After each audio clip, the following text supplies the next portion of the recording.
உங்களுடன் ஸ்டாலின், நலங்காக்கும் ஸ்டாலின் நம்ம அரசோட திட்டங்கள் மக்கள்கிட்ட பெரிய இட்டாயிடுச்சு. அந்த வைத்தறிச்சல்ல தான் திமுக அரசு மேலும் மேலும் ஸ்கோர் பண்ணிவிடக்கூடாது, மக்களுக்கு நன்மை நடந்துடக்கூடாதுன்னு மக்கள் நலத்திட்டங்களுக்கு தடை விதிக்க நீதிமன்றம் போனாரு.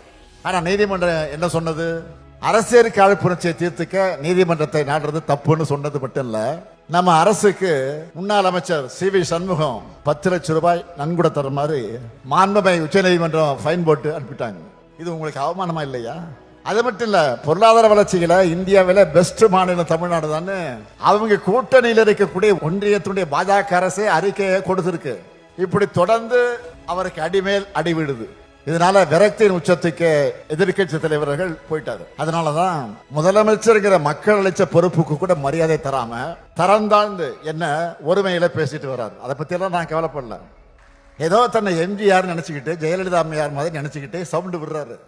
அவருடைய எந்த சதி திட்டமும் நம்ம அரசோட சாதனைகளை முன்னாடி எடுபடல, இனியும் எடுபடாது.